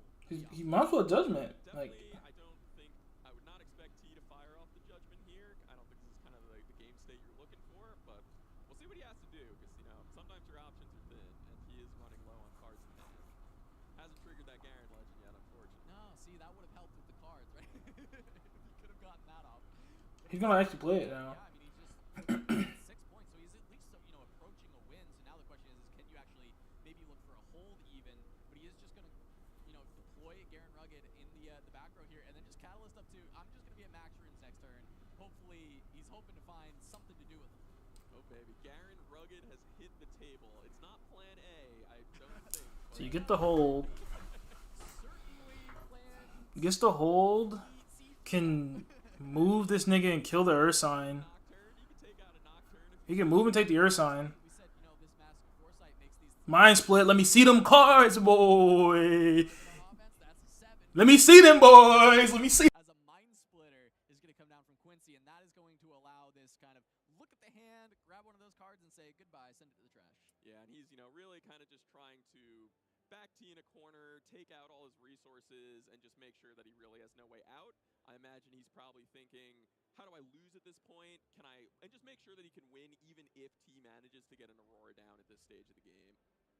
Yeah, now he gets to push in that Mind Splitter with the Yasuo Legend ability, and that's going to be an 8 going into that 6 because of the mask, which is massive.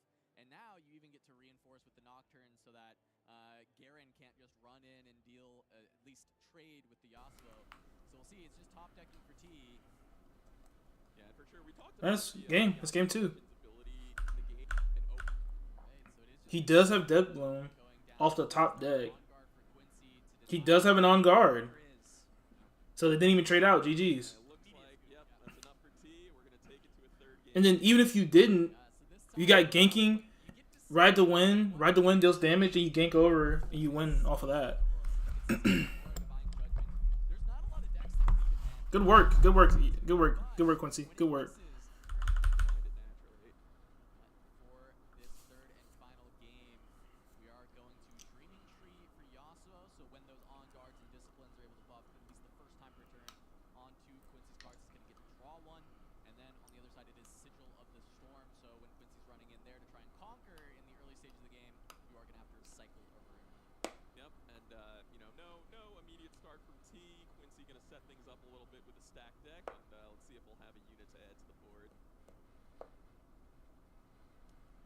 From T's side, oh, a Nocturne. That is a unit to add to the board. All right, and it's interesting because we saw this start from Quincy in the first game, and then he really wasn't able to leverage it as well because that Aurora came down quickly.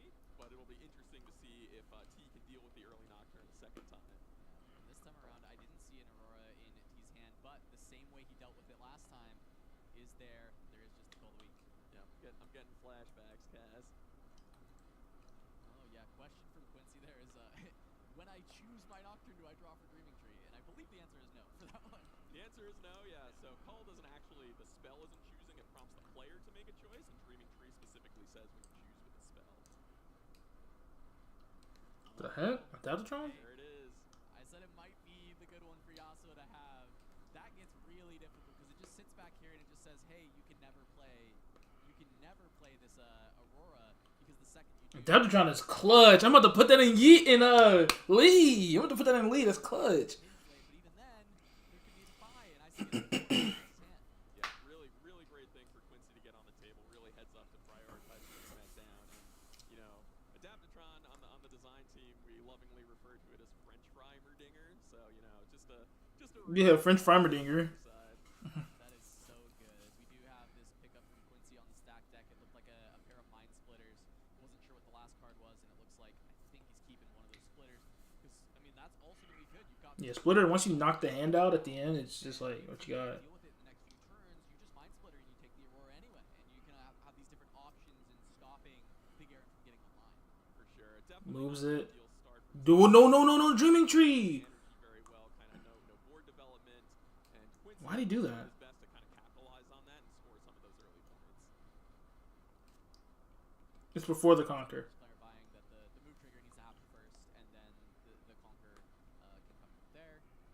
Oof. Just gonna be an on guard that gets dumped. Draw a card. Then the recycle. Yep. Triggers.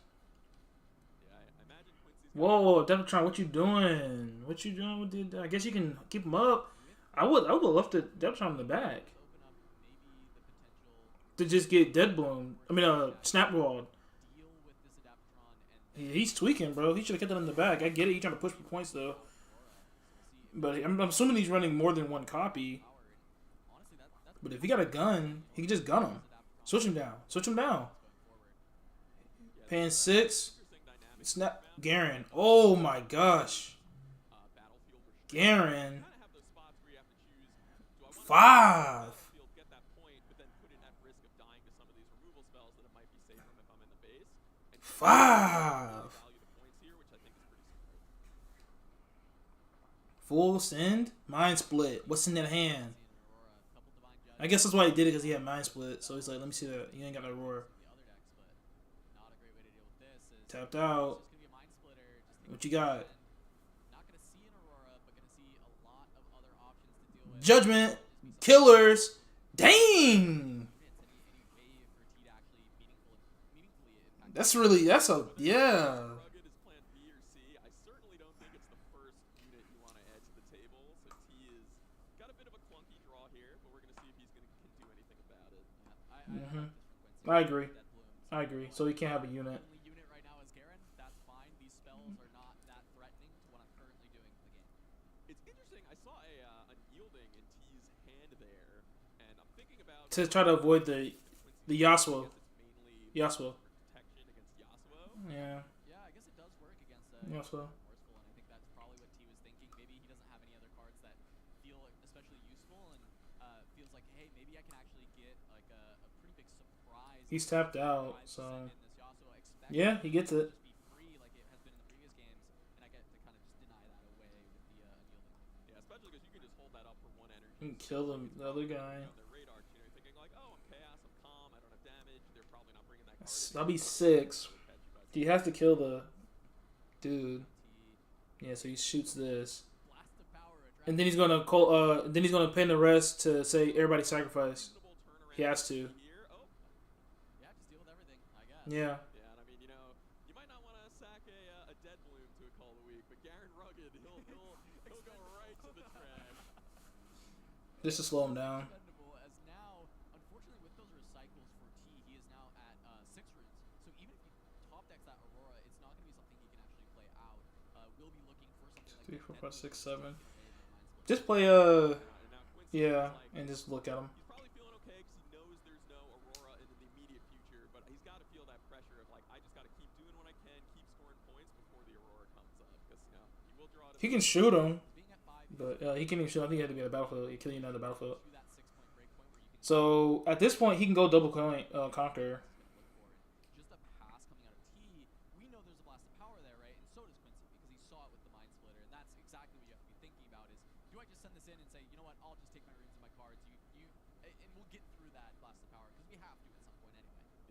great thing about Blast of Power. You can't defy that.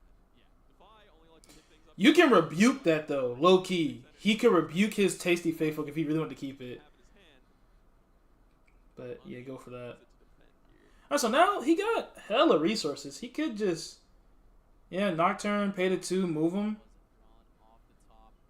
I think I saw in the hand. I'm not sure though. I don't want to say for sure. But if it was the rebuke that I thought I saw in Quincy's hand, that is a massive threat to have for these matchups where you're against all these big units. Because if T finally Yeah, pass. to get on board and a rebuke is there to answer It's really good.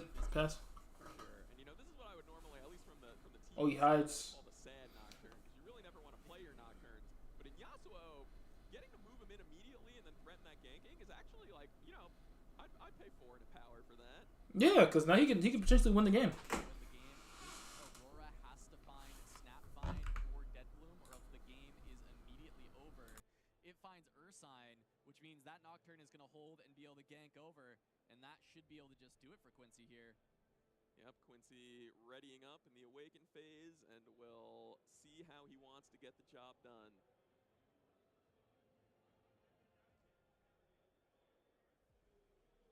It looks like Quincy does have that rebuke. It is next to that Defy, so definitely going to have a great way to answer in the future. Ends up playing the Kayn. Does have the Yasuo to be able to just send that in. Oh. And there we go. That's just going to do it. Yep. Quincy's going to be able to pick that up. So while Garen came out to a roaring start in Game 1, could not find the Auroras in Games 2 or 3, and Quincy Jones on the Yasuo going to pick up the first win of the Houston Regional Qualifiers. Yeah, we really saw the full spectrum of Garen there. The first game, it looked unbeatable. The second game, it kind of... Deck. We've seen, historically, we saw either 0 bar... Yeah, and you know, it's going to be an interesting balance for Todd. For me, I've preferred this. I actually really like Brawler Champ Zone, but 3x Kingpin in the deck, where I like to always have access to this buffed unit when I maybe miss the buff enablers, whereas I still want to see the Kingpins throughout the game. And so I'm wondering if Tog will be on a similar build to that, or if he's even leaning heavier into the Brawler. But we're going to see in this first game on Dreaming Tree, so Tog valuing the card draw from some buffs, or from the spells that he's going to target his units with, the Call of the Glories coming through as one of the main ones that we're going to be looking at. And on the other side, Voidgate just trying to create a hostile environment on the other battlefield, getting that +1 damage from the Kaisa spells. Yep, and a slightly slow start from Tog. No 2 energy play, but here comes a Fiora victorious to get on the board and start to contest and fight back against this Ravenbloom student. Yeah, and it looks like the quick response from Tempest is just to Falling Star this, but considering if he wants to move in with the Ravenbloom first, is going to send that to Tree, going to just take that Conquer. You know, we saw him fanning the cards for the Falling Star. I think it makes sense. Tog had a slow start, and you can just keep him off the board even further. It's going to be a really strong play to make, so the Falling Star is just going to come down. Yeah, Set is at his scariest when he can get some units, you know, Set's really sticky. Once you get the buffs on, you can use the Boss Legend to keep your units in play through the removal. So Emo Tempest doing a really heads-up job of saying, I'm just going to spend this Falling Star now before Fiora can get buffed and before she can get that resiliency. Now going to be going up to 6 runes. There's potential to come in with the Brawler making an appearance and then actually having a buffed unit already starting to roll, so you don't have to worry too much about, you know, not being able to be sticky whatsoever at that point. But we'll see if there's any other good options in the hand. Still a lot of cards remaining for Tog. He had to miss the first turn, so really just that Fiora coming down. Plenty of options should still be around. Yeah, and definitely, you know, it's a scary thing to have a slow start against Kaisa. It's a deck that can really punish you for doing that. But we'll see what Tog can do to kind of regain some of that tempo. And, you know, Set Brawler is a great way to do that. And as you said, that guaranteed buff just gives you that built-in resiliency. And that is going to be the option. So now really you're watching out for, like, there's not much that can completely get rid of your Brawler from home. You need, like, double Stupefy plus a Falling Star or something to kind of push through. But this is just going to be spend the buff, then Showstopper in, just trying to get on board immediately. You'll get to refresh the buff from the Showstopper. This is going to be 9 Might coming in and just completely obliterating the student. Nothing at 1 rune is going to be able to help unless there's a retreat in hand, or we've seen this play a lot on Dreaming Tree. Stupefy your own unit, draw 2. Yeah, you know, Stupefy, pretty great card, even just as printed, minus a Might, draw a card. But when you get to draw a second card off it, it starts to feel pretty degenerate. And I like this play a lot from Tog. You know, he's saying, hey, I had a slow start, so now I'm going to recycle some of my runes, lose some power to make sure I can get back on this board and not get run over. Yep, as he does end up hiding a card. Ooh, I like that technology Yeah. of tuck the buff. I've seen a couple players do this, yeah. That's good. That is good. Does make it really clear. And when the board gets a little bit cluttered with a lot of different stuff, there's a lot of things going on in Riftbound. I like it. It makes it real clean. Yeah. And here is Kaisa Survivor coming out of the champ zone. Yeah, just going to go into gate, not even worrying about, hey, you've hidden your card here. I'll respect it. I'm ahead on points, so just going to go ahead and go for that conquer, get the draw. And what range of hidden cards are we looking at from the set deck? All right, so let's break it down. Let's think about it. We got Hidden Blade is the obvious one when we're in order. I've seen a lot of Divine Judgments in sets to try and deal with the Kaisa, and so they like Pocket Cub as just like an additional way that you can kind of get another unit onto the board. It's also 3 Might that kind of shows up out of nowhere where your opponent doesn't expect it. I think the other one that we can see sometimes is Facebreaker. It's not as common in set, but you like to have this ability to just say, I'm going to hold this location for this turn. I would just want to have this kind of always bail out. I will hold against your Watcher. I'll stop that from blowing me out. I'll hold against, you know, any of the big threats that come through, the Darius Cleave, etc. Yeah. So there's a lot of different options. And Facebreaker, I believe you're going to draw from Dreaming Tree when you pick your own unit when you cast that Facebreaker. So there may be even more room for that card to exist when we are playing a Dreaming Tree Game 1. Yeah, that makes a lot of sense, Cass. You know, Facebreaker, one of Set's iconic League of Legends moves, so it would make sense that fits right into his deck. And Tog is thinking about what he can do here. He is potentially going to be down on points soon, so he wants to make sure he keeps up as well as he can. All right, buff spent on to the set Brawler. Going to move him home. Now, I imagine we've got a way to ready this set. Yep, and there's that Pocket Cub you were talking about to keep a presence at Tog, for Tog at the Dreaming Tree. And I'm thinking first mate. Yep. There we go. Send that in. Only on 1 rune on the other side for Tempest. Nothing is going to make up 4 value on a single rune. But there is going to still be a Ray that comes through. This is 8 against 4, though, so -3 life is not going to... The Void Gate. Oh, good call out. Good catch. Yeah, that is actually going to be 4 for 1 resource that wouldn't happen anywhere except for the Void Gate. Yeah, now this is where you can really see Void Gate shine coming out of Kaisa. Just the ability to tick your damage numbers up by 1. You know, Riftbound is a game where just getting to those damage thresholds is so critical. It might be the difference between like 2 or 3 points in the long run, and we see the Hextech Ray able to do its job, except... Yeah. I like this from Tog. You know, you realize, hey, I got juiced by the Void Gate. I'm going to at least try and take something for this. I'm going to use this challenge. My set's going to go down anyway, so I'll at least go and deal with your Ravenbloom student. Yeah, and because challenge could definitely be a little scary to use in this matchup because, you know, I'm sure Emo Tempest has, you know, we've already seen Stupefy. There might be some smoke screens running around, and those are reactions. So if you go for a challenge when the Kaisa player has some runes available, you might just get blown out. So choosing to use it there when the shields were down, I think is a great call by Tog. Yeah, I think Tog may have... He may have even kind of missed Void Gate, not thought about it, just kind of going through the motions of a play that you would really be comfortable and confident doing so frequently with Brawler into a Kaisa when there's only a rune available for the side of the Daughter of the Void, knowing that, hey, nothing can -4 here, but Void Gate does kind of change that math. And I think Tog, usually Brawler is so important to keep alive kind of forever in this matchup, so this is going to be really tough to overcome now that the Brawler is gone. Yeah, because he did take that buff off to pump it up, which then, you know, no longer allows it to be saved by the boss, and unfortunately led to losing the Brawler. All right, so now Tempest just going to have a development turn. Darius does get readied, though, off of this, so the Pocket Cub is going to just be fodder at this point, and it will just be a single first mate available for Tog on the back row going into this next turn, which is not a lot of material to work with. Yeah, and definitely one of the strengths of the Kaisa deck is just its ability to put pressure from hand on the battlefields. So many accelerate units, so many tricks, so much removal, and Darius Trifarian a real big part of that.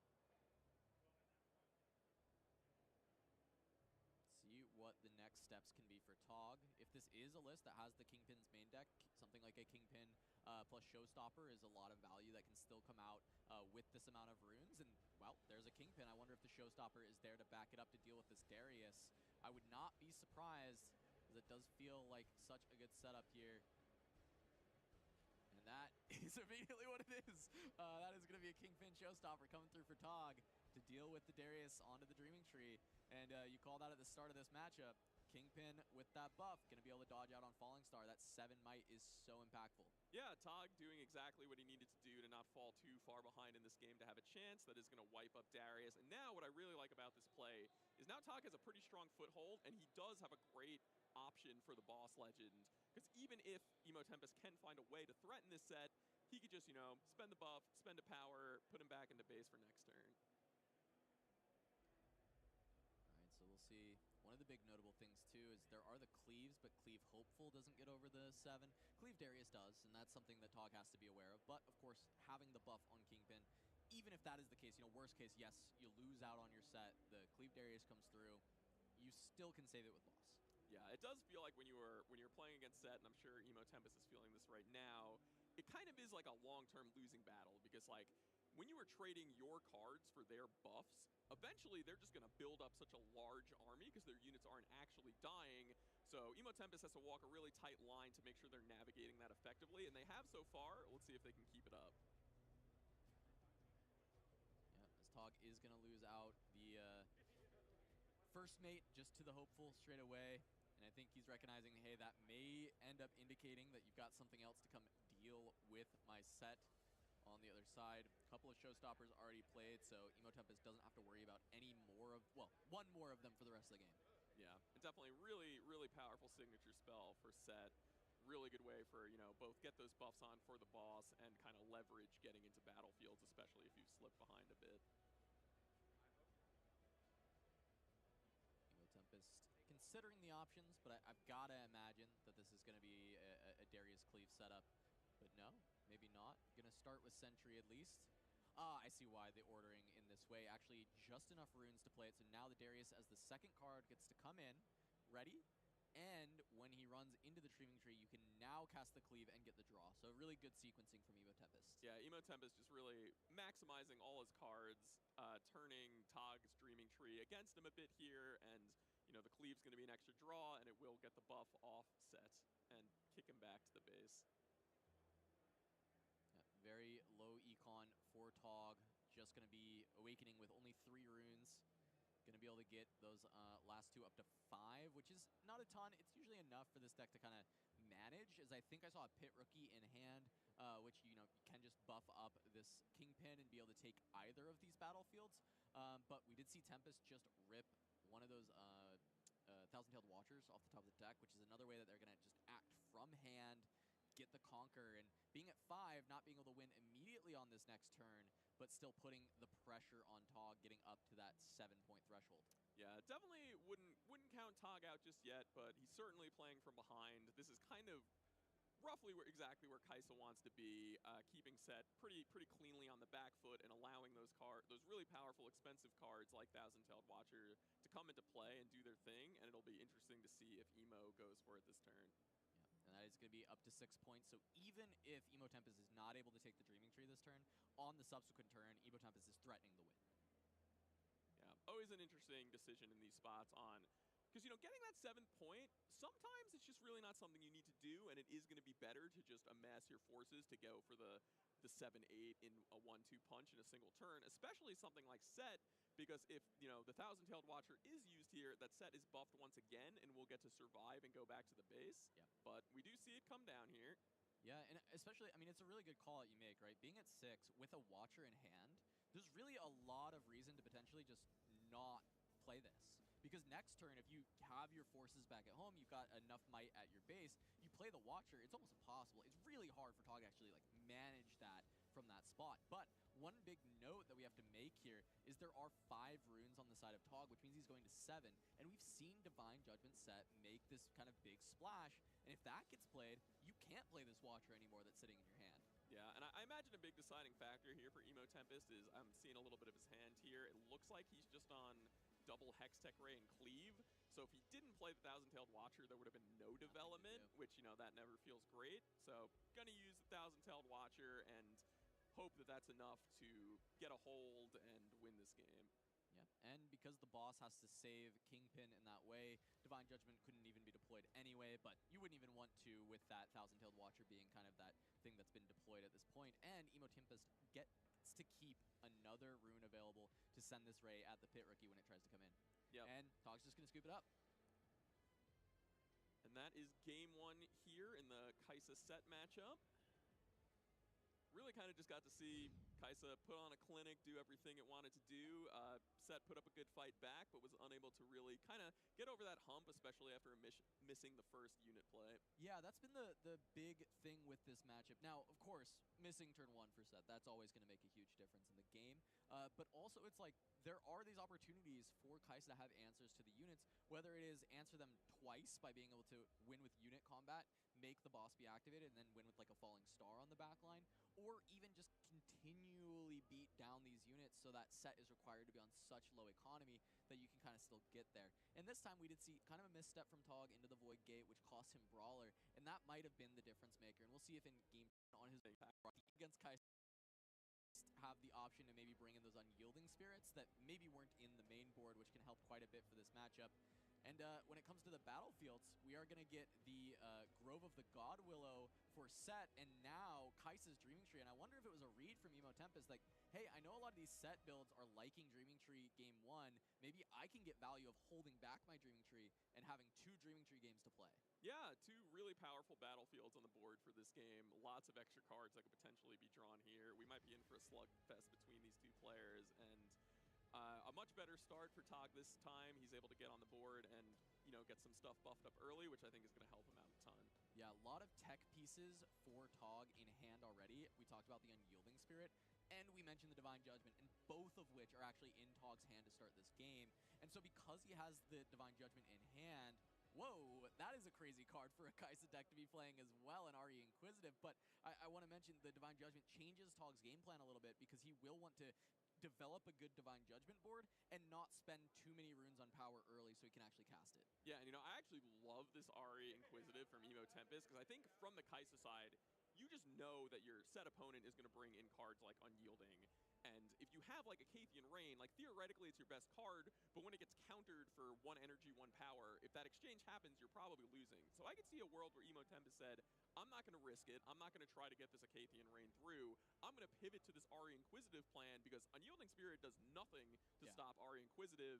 And, you know, it might just catch someone off guard, and maybe you just sideboarded in some cards that aren't actually going to end up being useful. Yeah, very cool sideboard option into the unit-based decks where often maybe you'll be able to get on board and you can just drop an Inquisitive and say, I'm going to hold this. And especially if we end up seeing Emo Tempest, maybe with the 3rd battlefield even being a hold battlefield, this could make even more sense. But right now, we saw the Dreaming Tree be used against Tog in the last game. Now the Grove of the God Willow is attempting to be used against Tog with this RE Inquisitive. Yeah.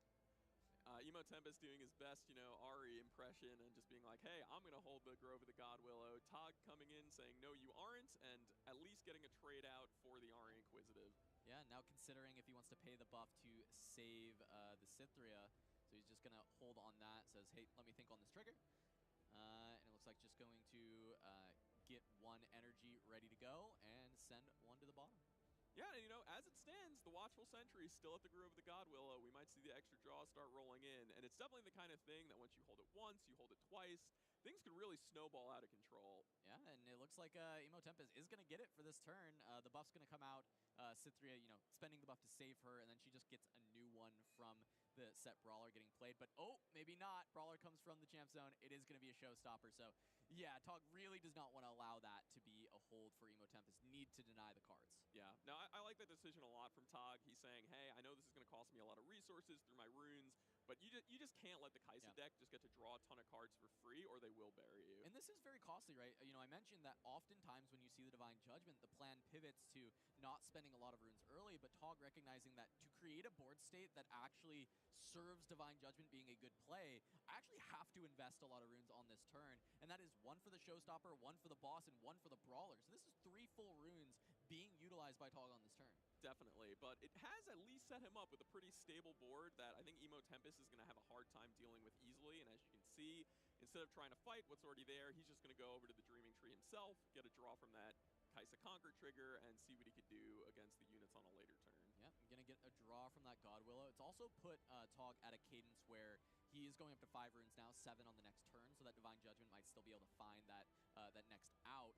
As we do actually have even more tech out of Emo Tempest's hand. I'm seeing a Draven, so, you know, not something that we've never seen in Kaisa. Like, the Ari Inquisitive was really out of left field for me. That's not one I've really seen in the Kaisa list, but Draven is one that's not often played in Kaisa, but it is one of those big guys that you can throw into the deck. Yeah, it seems like Emo Tempest is just trying to say, like, hey, especially in these post-board games, I'm going to try to fight you in stats. I'm going to try to fight you in might, and, you know, Kaisa's able to do it. Maybe not as well as Set when it's firing on all cylinders, and we see a retreat here. Yeah, continue to ramp up, draw more cards, but this is just playing into that Divine Judgment that Tog has ready to go for the next turn, and this is exactly what he wants to see. This time, the Void Gate there not able to stop the Brawler, as we saw the same exact situation. Kaisa Survivor on the battlefield, 1 rune available for Emo Tempest. This time, as is normal in the matchup, you can bring the Brawler back and then get it forward with the first mate to get that conquer.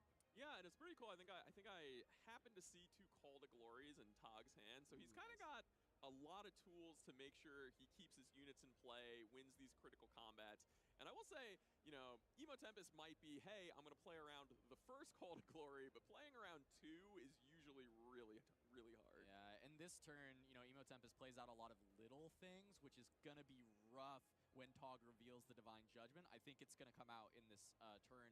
I think there's a lot of cards in Emo Tempest's hands, a lot of runes that came from the retreat ramp up. It feels like the conditions are met for the Divine Judgment to be a very strong play. Yeah, no, it seems like Tog really did everything he could to navigate to basically the perfect Divine Judgment board, and I would be really surprised if he didn't use it here. Yeah, the question now remains for Tog is he has a lot of cards in his own hand. So do you have maybe a spot where you actually don't want to Divine Judgment because you feel like your hand is actually strong enough to win? But I think generally you're looking at the Kaisa's runes, the Kaisa's grip of cards, and you feel like you can make this trade, especially maybe keeping the calls with Cytheria back where you get to play them for free. Definitely. But it'll be interesting to see what Tog chooses to do here. I think that Divine Judgment might end up just being way too tempting, even though it's going to hurt him. I think it's going to hurt Emo Tempest and Kaisa a lot more, and there it is. Yeah, I think he was kind of thinking for a little while because he had no hidden cards in hand. One of the big things you love with the Divine Judgment is you kind of get to see, you know, a Pocket Cub, and you get to put that down, and you're ready to have that ready to go, or a Hidden Blade, and you've got more room to play around with where you're basically making this not a symmetrical effect